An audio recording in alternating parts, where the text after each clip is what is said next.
So hi, everybody, and welcome to episode 209 now of Level Up, 60 minutes, of course, of live Q&A, where your questions really do drive the show. Now, if you're watching on YouTube, then please do give this video a like and subscribe to our channel. It's totally free, of course, and it really does help other people to find the content that we are creating. Now, for those of you on LinkedIn, and I hope many of you are, then why not join our community and sign up for a personalized weekly update? Just follow that little QR code which is showing on the screen. Ella today, I think, is over in the social chat. So do please let her know your name and, of course, the city from where you're joining. She's going to post some links in so that you can vote up the questions that you would most like answered. And, of course, for you to be able to add your own as well. If your question is selected, then your name will appear in the credits at the end of the show. So do get your questions in early and stay with us, of course, to see all of that happening. People who promote and support a new way of doing something in an organization become recognized, I think, by their leadership teams and often admired by their peers in equal measure. Within an agile context, of course, change may be happening at higher frequency, perhaps, where communications may lag a little behind the reality. Courage and fortitude are therefore needed to advocate for working through the challenges of change.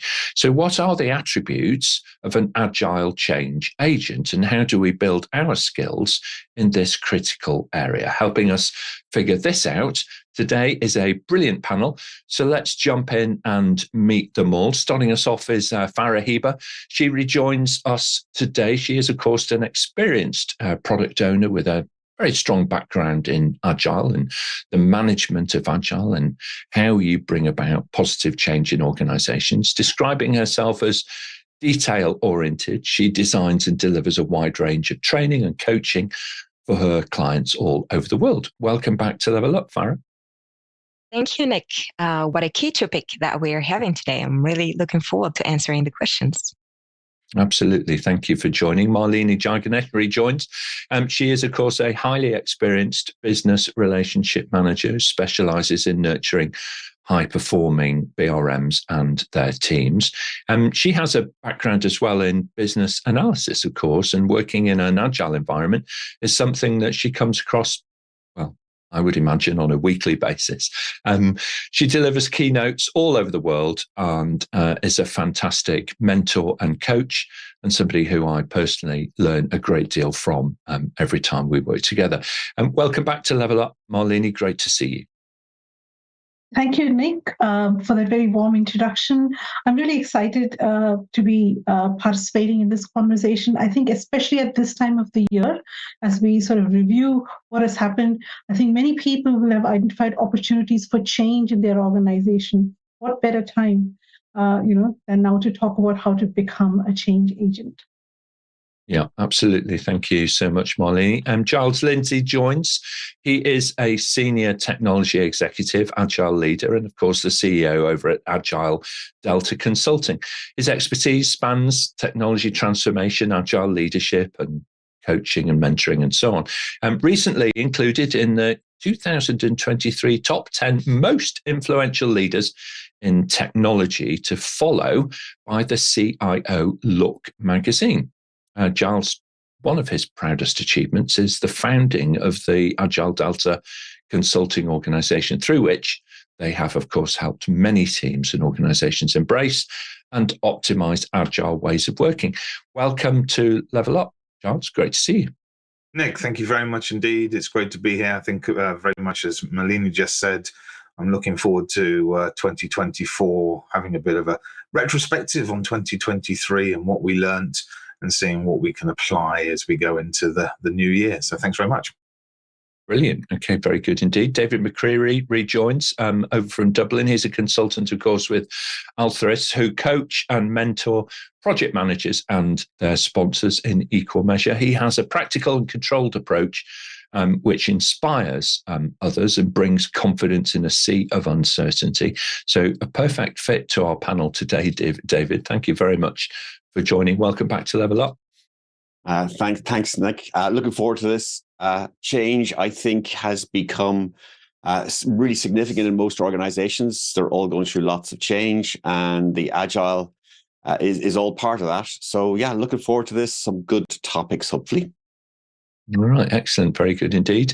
Adrian Pyne is, of course, the Director of Consulting at Pyne Consulting and a Fellow of the UK Association for Project Management, a community in which he has been active since the early 1990s, a champion of diversity and inclusion. Adrian is an accomplished author in his own right and has written a really great book, actually, called The Agile Beyond IT. Thank you, Adrian. He's holding it up for us. And which is really nice because it's accessible, easy to read, easy to understand, and more importantly, easy to apply in real life. So welcome back to Level Up, Adrian. Great to have you on the team. Thank you very much, Nick. Very, very warm words. Great to be also on a very, very talented and, of course, diverse panel, which is very nice. Really looking forward to seeing what questions come up today in the discussion. I think we're going to see lots of different Agile adaptations, both in IT world and, dare I say, beyond. So looking forward to this one. Excellent. Thank you very much indeed, Adrian. Now then, our show doesn't work without great questions from our audience. And the person between the panel and the questions is, of course, our question master for the day, who is Suchitra Jacob, who joins us from the IT city in southern India of Bangalore. Welcome back, Suchitra. Great to see you. Hello, Nick, and hi to the panelists and, of course, our viewers. Glad to be back again on this Monday for another episode of Level Up. Okay, excellent. Thank you very much indeed. Now, if you're watching online, and I can see many of you are, then please do get your questions in early so that we can get them into the panel. All right, very good. And on that note, Suchitra, I think we should jump in and take our first question, please. So our first question is from James in Wales. What or who is defined as an Agile Change Agent? Okay, great question. Thank you very much indeed.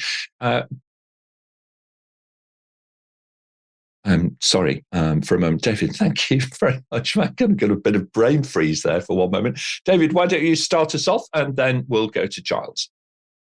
Yeah, a challenging kind of idea to get right. But I think an Agile Change Agent is a change agent that brings the principles and concepts of Agile to the change process. And by that, I mean, in Agile, we are expecting and we are promoting and we're working with regular, constant application of new technology, new ways of doing things. And we want to do that regularly, get it out there, get it in use as soon as possible. And a change agent is there to make sure that people understand where they sit and where they are within the change and to get feedback. And I suppose the Agile Change Agent is trying to bring those two together, which is really, really key. Thank you so much indeed. Thank you, David. Giles, your thoughts, please. Then we'll go to Farah. David's absolutely spot on. For me, I think there's also one thing. In the who is an Agile Change Agent, I think anyone can be one. And that's really, really important. Okay, it's we know we need to continually improve, adapt, evolve, and as such, anybody in any part of an organization can become an agile change agent, right? It's not limited to somebody who's just in the leadership world. It's not limited to somebody who's a scrum master or an agile coach or a product owner or something like that. If you're already living those 4 values and 12 principles as part of your day job, right, then as such, applying those to change, and absolutely to the points David made around feedback, etc., then anybody can actually become an agile change agent. It's just really applying, as I said, that mindset, that attitude, that ethos to whatever you're doing, underpinning the change going on. Yeah, I completely agree. It's not just even that anybody can do it. It's that we should be doing it and embracing it and becoming that, providing that situational leadership, if you like, to colleagues by advocating. So very good. Thank you so much, Giles. Farah, your thoughts, please, and then we'll go to Adrian. Thank you, Nick. Well, I totally agree with what my colleague has just said. I would add that a change agent would be a facilitator, a coach, a mentor. I would always say also that's a kind of North Star. It's a kind of, let's say, a change practitioner that's a mix between a strategist that would help to define what the agile change would look like with the appropriate stakeholders, but it's also an operational change facilitator, someone who is on the field, that who sustains the agile mindset, the continuous learning culture, and someone who helps to create the new interactions, a kind of, let's say, coach who accompanies the teams on the field. That's why I call it a North Star. Yeah, absolutely. And I'm just making a note that continuous learning culture is the thing that we're trying to foster, all of the time in this process. So thank you very much indeed, Farah. Adrian, your thoughts, and then we'll go to Malini. Thank you very much. David really started us off well by talking about the Agile Change Agent working inside change that's being done in an agile way, which is completely right. I'd just like to briefly talk about, shall we say, the other scope, and that is where an organization is looking to move towards working in an agile way, whether or not that's doing that just inside IT, or whether it's applying it to, say, how an organization does marketing, its digitalization change, or any change, or indeed moving that whole business operating model towards agility. And I know from having had a sneaky preview that this is something that Giles talks about in a book he's got coming out next year, so I won't steal his thunder. But yeah, so there is that aspect to it as well. And of course, at that level, when moving towards agility, Farah's point about and Giles' point about an agile change agent having a number of different roles and could be operating a number of different levels. Yes, you could be doing it. Certainly, board members should be agile change agents very actively. But then anyone involved in leading or working on the move towards agility is and should be an agent. Thank you very much indeed. Thank you, Adrian. I really appreciate that. And Malini, final thoughts on this? Adrian, thank you very much for calling out that board members can also be agile change agents, or they should be, because that's exactly what I want to emphasize. It's not just people who are actively, managing change initiatives, but agile change agents should be at different levels of the organization. So people who recognize that there are opportunities to improve, who actually get behind that, who drive the momentum for change, who inspire other people. Who actually walk the talk, right, and act as role models for change. These are all people who are agile change agents, and they can come from anywhere in the organization. Yeah, you're absolutely right. The zipper only works when people are all aligned, and it doesn't matter where you are in the organization. If you're an individual contributor, if you're a team lead, working in probably the most challenging level, actually, which is kind of middle management, if you like, I would suggest. Or if you're in the C-suite, you need to be that person who is living and gendering and embracing the change which is happening around you. And we might explore that a little bit further as we go through the show. But really great start. Thank you very much indeed, James, for the question. And let's move on. Suchitra, if we can, we'll take our next question, please. Our next question is from Alexandra. How can you provide an enabling environment that motivates people to accept and participate in the change? All right. So this is more kind of how do you create that safe space, if you like, the enabling environment to motivate people, to join in. Malini, if I may, I'm going to reverse the order a little bit this time. Come to you first, and then we're going to hear from Adrian. I think you need to start from a position of, great empathy, because you need to understand that not everyone will respond to change in the same way. Some people will be very excited by it.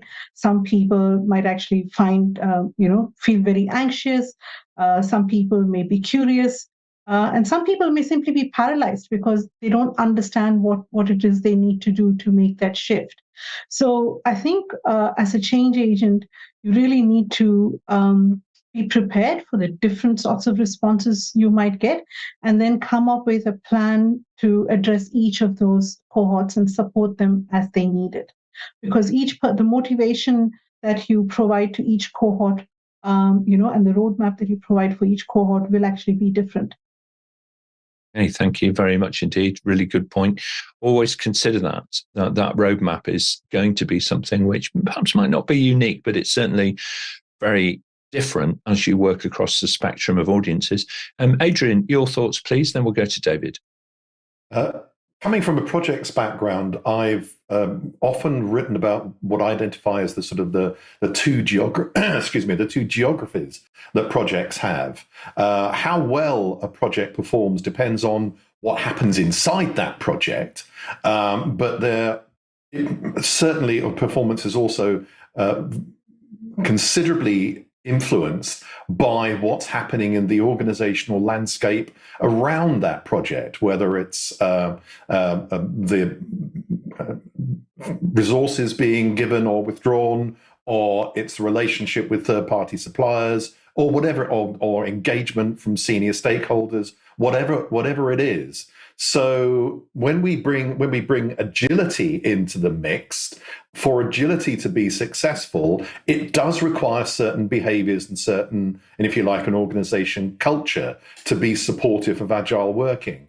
Otherwise, it almost doesn't matter how fantastically brilliant and agile in their behaviors and ways of working a project or change program team is, but if they're getting stymied by a highly centralized organization culture around them that won't delegate authority, et cetera, then it's absolutely stymied. So it comes back to the point that Malini and myself are making about, again, the leadership. So it comes right back to the board. The board need to create that organizational landscape in which agility of any kind can thrive.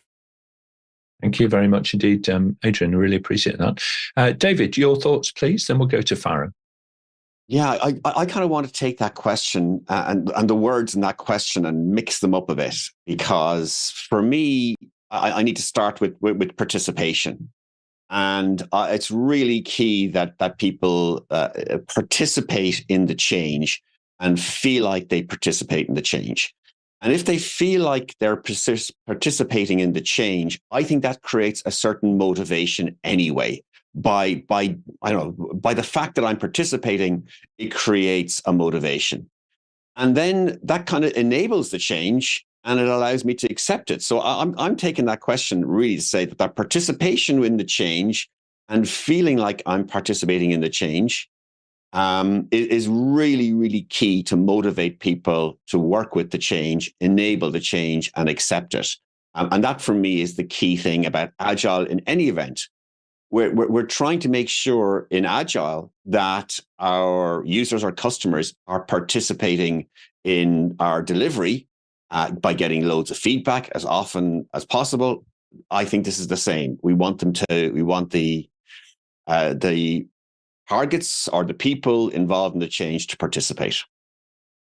It's such a difference, isn't it? This active, I can use some different words now, being active in it rather than passive, being present rather than almost looking in to a project, to a change program happening, and then occasionally making a contribution, but being actively in there is such an important thing to consider for everybody. So thank you very much indeed, David, appreciate it. Farah, your thoughts, and then we'll go to Giles. Well, I'll build up on what my fellow panelists had just said. In my opinion, the Agile Change Agent should work as an Agile psychologist, I would say. They need to understand if people are overwhelmed. They need to understand if people want to take responsibility over the change, if they want the ownership and the control, or on the other hand, they prefer someone to guide them, someone to facilitate that work. So to enable that environment, you need to create that psychological safety, but also act as a change psychologist in order to understand what is, let's say, what the people wonder, what do they expect from you, and what are the, let's say, the levers that you can use in order to help them into filling those, let's say, change objectives and change goals. So change psychologists being for me the main, let's say, way to enable the change. Yeah, absolutely. It's kind of understanding how people are thinking and, how human beings respond to different situations. Often people talk about that human beings don't like change. I'm not convinced about that, actually. I think what they mourn is the loss of something. So, in many ways, if you are actively participating, as you say, and you're considering how people think and, thinking ahead a little bit of that curve, then that's going to be super helpful to your colleagues. Thank you, Farah. And Giles, final thoughts on this one? Yeah, I haven't got a huge amount to actually add. My panelists have actually said pretty much everything I want to do. The only thing I think I will additionally add, and Nick, you started touching on this, for me, when introducing new ways of working, change programs in organizations, usually the biggest resistance to change I've seen over the last 5-10 years is not actually adopting the new ways of working. It's actually those people letting go of the incumbent ways of working. Somehow people tie their reason for being at that business to those current ways of working, even if those current ways of working are actually very painful, very slow, very bureaucratic. Their sort of self-identity is tied to those existing ways of working, and therefore letting go of them suddenly means that their identity, or they feel their identity, may be lost. For me, it's always about having a very clear roadmap for the change. Now with Agile, we can shift left, shift right at any time, but as long as we're always, I think, socializing the change, right? We know that the millennials and certainly sort of the Gen Zs within our organizations loves the social media elements, and we should be sort of embracing that in many ways and getting the mobilization of socialization, if there's such a thing, to actually get the people excited about the change to come, because then they can reshare and be putting posts internally in the business, outside the business, telling other colleagues what's actually going on. So I think it's all about socializing it. I loved, obviously, Malini's piece right at the start on empathy. That's very, very clear. Making sure there's psychological safety throughout, but having a clear roadmap and socializing the change as much as possible to everybody all the way through an organization. Excellent. Thank you very much indeed, Giles. Socializing, that was a word which, started off, I think, in North America, but actually makes a lot of sense if you think about it. We don't have to have any ta-da moments when we're managing agile change. What we should be doing all of the time is sharing that North Star, talking about the direction of travel, and then helping other people come with us on that journey. And also, quite frankly, to craft the twists and turns of the journey, because otherwise we're in danger of missing out on the value that we're able to both discover and also deliver to our organization. So do consider that a little bit. Just one thing, folks, if you're over in the social chat on LinkedIn, we are having some technical challenges at the moment with LinkedIn. So do actually introduce yourself explicitly, if you wouldn't mind. If I could ask you to do that, that would be really great. And of course, let the social team know the questions that you have, and then we'll try and pick them up and bring them in. So some of our automation today is not quite woken up on a Monday morning in the UK, but we'll get there soon. Thank you very much indeed. Let's move on, Suchitra, and we'll take our next question to the panel. The next question is from Dana. From your experience, what are the common pitfalls an Agile Change Agent should avoid? Okay, common pitfalls. Well, I think one thing for me, Dana, straight away is try not to sell the change and your enthusiasm for it. You're in a privileged position, so you may know a little bit more than others, but try and rein in your passion a little bit and avoid selling it. Explain it, please, but don't necessarily sell it. David, why don't you start us off, and then we'll hear from Malini.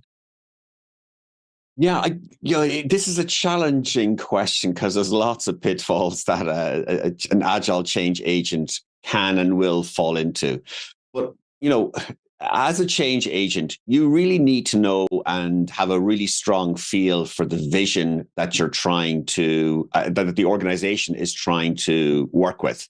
I think it's really important that the change agents own that vision. And that would be my key thing. If you don't feel like as a change agent, you own that vision, I think you're getting yourself into a little bit of a trouble. And maybe to Nick's point, you end up trying to sell too much and not kind of bring people with you. Thank you very much indeed, David. That's great. Malini, your thoughts, and then Giles. From my experience, one thing that I've seen that actually doesn't work very well is when agile change agents take a very formulaic approach to managing change. So if they've tried an approach that works well in one context, then they use that almost like a cookie cutter everywhere else. And that is not very helpful, because you have to contextualize your approach. As I mentioned in a few minutes earlier, you really need to understand the people who are going to be impacted by the change, understand the motivation for the change, and then come up with a plan accordingly. So you might have a suite of approaches in your toolkit that you might have tried elsewhere, but make sure that you're picking the ones that are best fit for purpose. Excellent. Best fit for purpose. It's great guidance. Thank you, Malini. Giles, your thoughts, please, and then we'll go to Farah. Yeah, again, Malini's absolutely spot on with the point, and David's point was fantastic as well.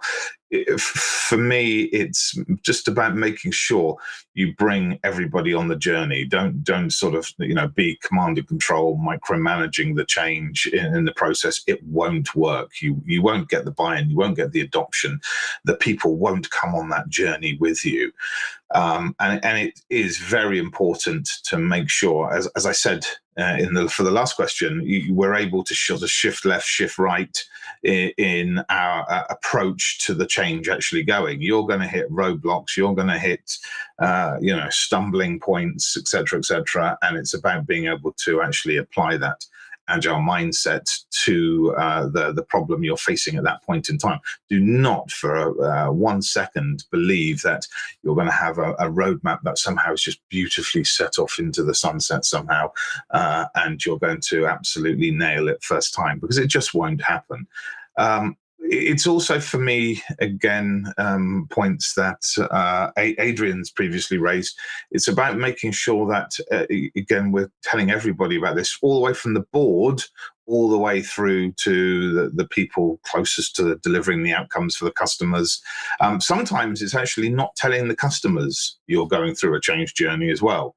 And actually, it's sort of inviting them into the change process, having them as a participant in the change going on while you are going through it is also very important for me. So, these are the types of things that we just should not be expecting this level of perfection right from the start. Let's not make good the enemy of perfect. That's a really, really good point. We might come back to that in a few moments, if we may. Farah, your thoughts on this? Well, we spoke earlier about the position of that agile change agent, saying that it's someone that needs to have empathy, someone that needs to be a facilitator that will work hand in hand with people to go through that North Star and all the agile principles that need to be met, etc. It also means that as a change agile, you don't need, or you must not feel like you know everything. What do I mean by this? I mean that sometimes, well, you can guide people, you can be that leader that propose ideas, that propose things to be, let's say, applied, and that would help into getting the buy-in from the people. And sometimes you need to follow other people's ideas and support them into this, because they might know more of the context that you know, especially if you're external to that department or external to that team. You might also have some exceptional ideas from people that are in the field, and that would help into gaining that buy-in from the other people, because you're acting as a change agent, but it does not mean that you're the person that needs to act for everything or to have all the ideas or to be 100% of the time right on the things that you're proposing. You need to hear for the other. You need to be humble and to understand when you need to have that position as a leader and when you need to have a position as someone that guides others and support them into their ideas. I think that is at the heart of it, isn't it? You don't need to feel as an agent for change that you know all the answers. And in fact, if you're feeling that you do know all of the answers, I would suggest you may be missing a little of the peripheral activity. You may be very focused, and in your focus, you may feel very confident about knowing the answers. But looking to the left and to the right a little further, that's when it becomes a bit more blurry. And guessing, Donna, is another trait that I would suggest try and avoid doing. So if you know the answer to something, then that's great. Share it, communicate clearly, and often. If you don't, say, well, that's a great question, and then start to raise that and discuss that with colleagues so that you can find and facilitate being that channel, if you like, for clear communication. So thank you very much indeed, panel. And Donna, thank you so much for a really great question around the pitfalls of becoming an agile change agent and the things that we should look out for. Suchitra, I can see that the questions are stacking up. So why don't we move on? We'll take our next question, please.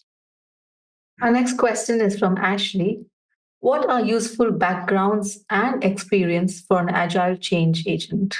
Oh, great. So where would you look, do you think, in people's past histories for evidence that might be able to support them? David, start us off on this. Yeah, look, I don't know that you need to have a particular background as opposed to a thought process. Okay, so traditional change management was an awful lot of, top-down change management. We're kind of imposing change on the organization, for your 8 steps. Whereas our agile way of looking at things, maybe not necessarily the best way. So instead of imposing, we're getting commitment from people because we're working with them. So the change agent needs to be a colleague of the people that are going through the change, not the boss telling them this is how it should work, but a colleague who through sort of that camaraderie sort of power, as opposed to formal power, can work with people through the change. That would be kind of the main thing that I think. Also, I suppose, yes, understanding the psychology of change is really, really important for a change agent.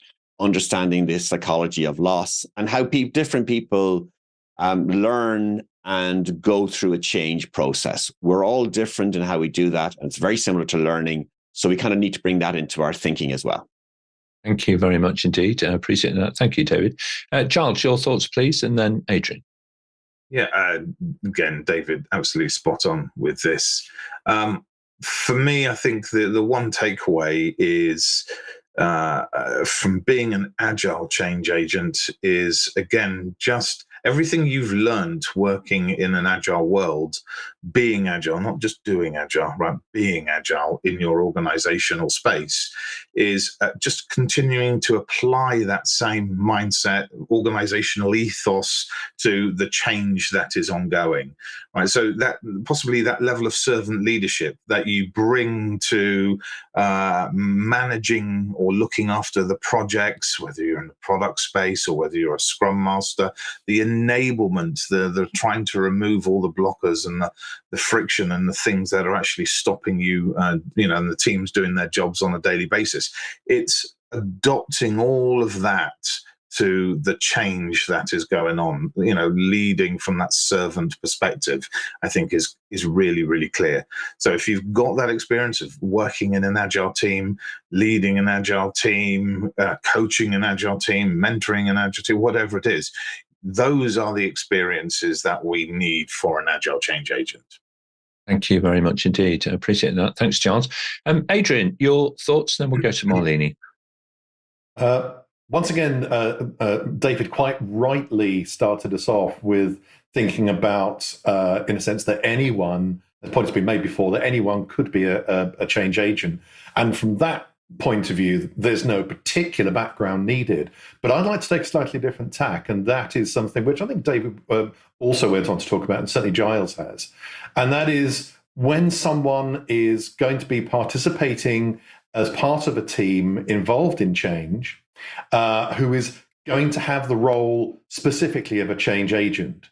And they're there specifically to work with the team, to help the team, to coach the team, to facilitate the change, etc. And there, I think they do need to really to have a background that and experience. They need to have a capability that is suited to that role. Now, I've seen quite a few examples, and I know it's maybe slightly different, but of Agile coaches who are fantastic Agile coaches in the IT software development space, and then they've kind of sold their wares over in project management or agility or some other area of agility, marketing agility or business agility, and they haven't adapted. They've got fantastic capability in one sphere, but they have not adapted, as Malini pointed out, to the different context. And that can be different. So someone who's got a capability that they built up in one sphere, unless they've got the ability to adapt it to other spheres, they're going to do more harm than good. So I think if you're in an organization thinking, I need to bring someone in to help us with this agile change, part of that is selecting someone with the right capability. And that capability is about their knowledge. It's about the talent they've got. It's about the experience they've got. It's about the judgments they've made. Yeah, it's such an important fit, isn't it? As you're joining as a consultant, you have, I suppose, two privileged situations. Firstly, you're a different voice, and that can actually act as a catalyst for people to recognize that change is needed. So from that perspective, it's very helpful.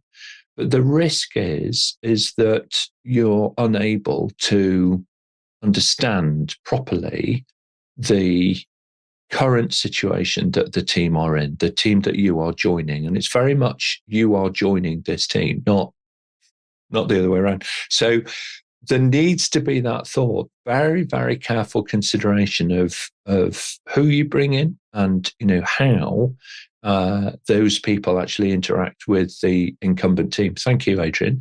Malini, your thoughts, and then we're going to go to Farah.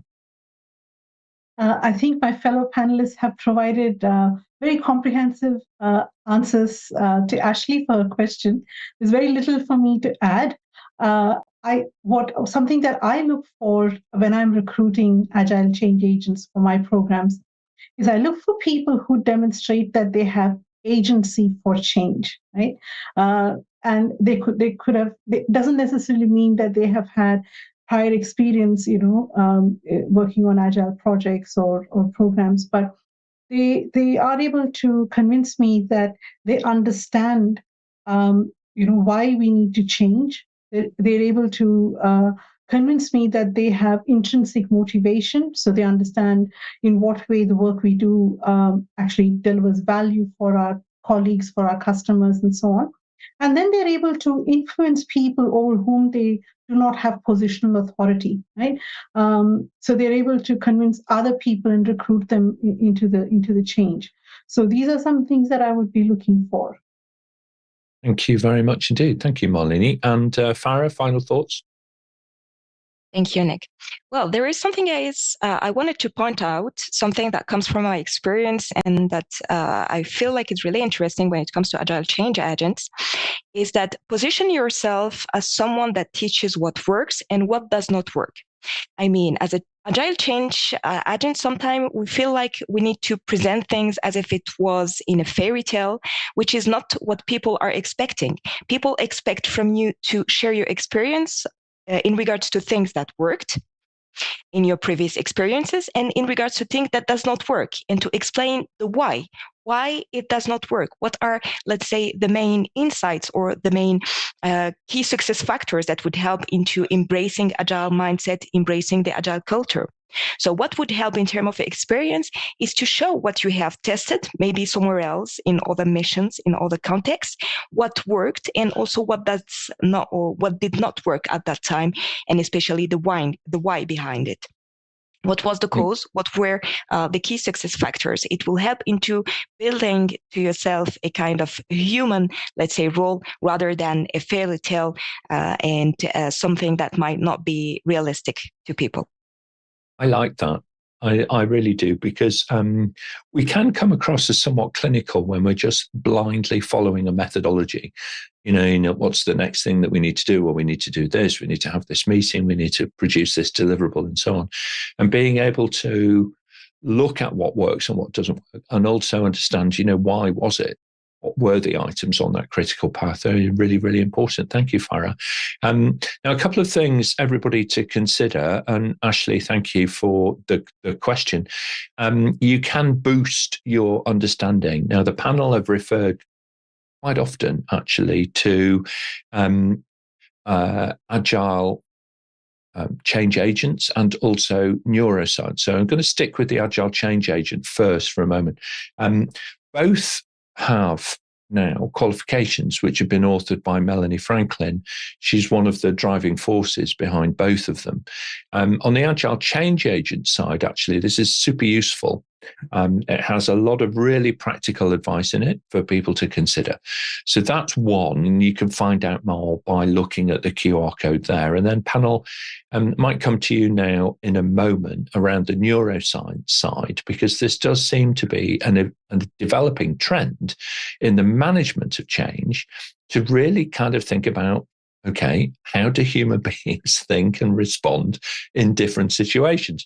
So first of all, here's my question to you, panel. It is kind of neuroscience in a change context. Is it more art than science? Is it truly more science than art? Or would you say it's quite probably a blend of the two? What experience do you have? Malini, you work in this area quite extensively. Start off our thinking. I think, firstly, Nick, I think it's both an art and a science. I wouldn't want to say it's more of one than the other, because certainly the science helps us to make sense of certain things, right? But the art part of it is having the nous to apply things in the right context. I remember reading somewhere, knowledge is knowing that tomato is a fruit, but wisdom is not adding it. Knowing not to add it to a fruit salad. So it's kind of something like that. So in the context of agile change or general agility, I think there's some fantastic learnings or evidence that we can refer to from research that can help us formulate our responses. So, for example, in the context of cross-cultural studies, the evidence tells us that people who grew up in different cultural contexts tend to have different responses to uncertainty, right? So Hofstede, in his groundbreaking work, he actually came up with a dimension called uncertainty avoidance, and he said that some cultures, people who grew up in some cultures, actually have very high levels of uncertainty avoidance, right? So that does not mean they won't take risks; they'll take very highly calculated risks. Whereas people who are exposed to uncertainty throughout their growing years will tend to view uncertainty more as an opportunity, right? So they're not, so they're not threatened by it. They tend to be more, they tend to be very good at improvising, making do with what's there in very creative ways. So what happens is for people who do see, change as a threat, they can have what is referred to as a flight or flight response. So they might, or freeze response. So they might, I was referring to earlier today about paralyzing response, not knowing how to react, or they might actually become so afraid they might passively undermine change efforts. So I think a change agent would benefit from having an understanding of neuroscience, although they don't necessarily need to have a degree in it. Okay, thank you very much indeed. Adrian, your thoughts, then we'll go to Giles. Thank you, Nick, and thank you, Malini. About probably 10, 11, 12 years ago, I was working with some colleagues, and one of whom was a neuroscientist who was very much did a lot of work with businesses, especially in the United States. So he wasn't just an academic. And his work helped us develop ideas on neuro leadership, so the science bit came in understanding why people react as they do, particularly to change, and it's built into us. Our brains are hardwired to react negatively initially to something that surprises us, and then, if you like, the thinking bit of our brains can take over, and that helped enormously. So, as a result of which, we did this thing on sort of neuro leadership with lots of other stuff. I think we've got a question on emotional intelligence coming up, and that was built into it as well. So I think neuroscience is really, really important to help us understand why human beings, both individually and then as groups, act as they do. And it's the latter adaptation of neuroscience from the individual to, this is also how groups react, especially in change, that I think is very important. Thank you very much indeed. Giles, your thoughts, and then we'll go to David. Yeah, I mean, not a huge amount more to add. Malini and Adrian have done a great job in obviously defining what it is. I think, I'm going to go back to some points that Malini made earlier and I made earlier in a previous question about the actual change that's happening. And, Adrian was just talking about it, the difference between obviously change happening for groups, change happening for individuals. A lot of people react very negatively to change. As I said earlier, a lot of people tie their reason for being in an organization to the current ways of working. That's their identity. And as such, taking that way of working away from them suddenly makes them lose that identity. There is a huge amount of loss that takes place, and we need to obviously try and avert that loss, a bit of loss aversion going on in some ways. So from that perspective, we've got to just realize that not everybody is going to accept the change in the same way. We need strategies to look after the people who are absolutely fine with change, and there are going to be those people, and there are going to be people who deal with it very negatively as well. And we've just got to find the right supporting mechanisms for those people in the organizational design to make sure that they are looked after through the change that happens. Now, obviously, if there's an element of learning from that sort of the world and the domain of neuroscience, which can support us in actually looking after those people that don't deal with change very well. It's not a case of, they don't deal with change, let's just get rid of them, they're no longer needed in the organizational design. No, of course not. They're doing a fantastic job, just we as humans just do not all react in exactly the same way to the circumstance that we are either put in or that we are facing. So we need to learn from that level of science to actually help us, inform us of techniques and things that we can learn to bring those people on the change. Certainly true. Thank you very much indeed. And David, final thoughts on this? Yeah, very quick thoughts and final thoughts. Look, as a scientist, I have to say that everything is a science, isn't it? And there is an awful lot of research, theories, and background that we can all learn from other people that have researched this significantly. And I suppose my only suggestion is to do your research and learn about these different techniques. I think what you'll often find is that what you see in the workplace has already been well researched, and this will help you gain a deeper understanding. There's loads of research already done on stuff that we can tap into. Thank you very much indeed. Let's look to the past to inform the present and plan for the future a little. Yeah, very good. Thank you, David. Thank you, panel. So, Suchitra, I think we have time for one last question to the panel, please. Yeah, our last question is from Laurie. What role does emotional intelligence play in being an effective agile change agent? All right. So the ability to be able to empathize, to read the room, so to speak, without too much in the way of direction from others is an element of emotional intelligence. Malini, is this the superpower that people involved in change and agile projects generally are looking for? I think it's definitely one of the superpowers.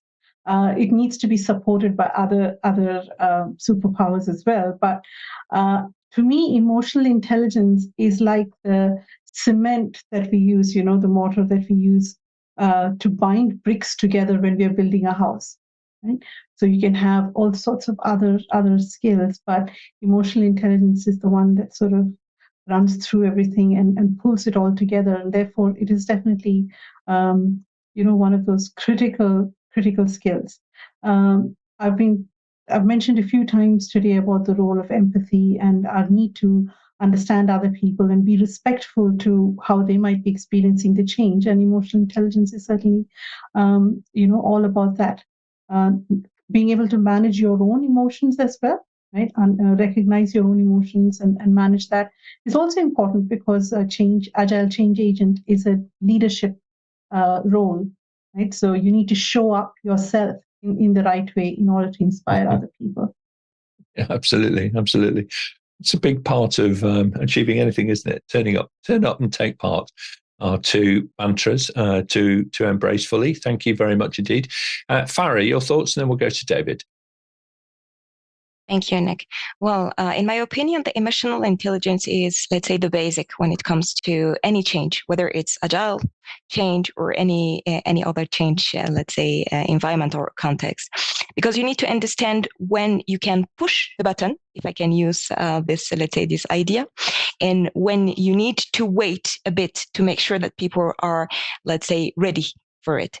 And when it comes to emotional intelligence, I would pair it with the different discussions that we have had just earlier about neuroscience, emotional intelligence and neuroscience ideas, and understanding what are the cognitive, let's say, responses from people would help you into drafting the perfect plan, the plan that fits the team and that fits the people and their way of reacting.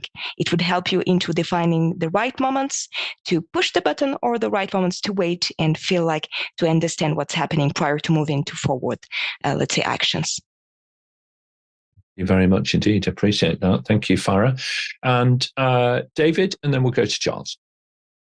Nick, you stole my keyword. I was going to say emotional intelligence is the superpower. So you've damaged me in my thought process there on that one. But look, understanding your own emotions and understanding the emotions in other people are absolutely key to getting anything done in an organization. And organizations, it's not just about agile change, but organizations are about their people. And it is emotional intelligence and our emotions that drive us. And I think that's really, really important and really, really key. So we all have to work on it. We all have to understand it. And as Farah said earlier on, understanding when to push and when this is not falling well with people is really, really key. Thank you very much indeed. Thank you, David. Giles, final thoughts on this? Thanks. Look, if David, if Nick stole your phrase, I think you just stole mine. It's the nature of doing a panel. I was going to say it's very key to understand your own emotions first of all in this process.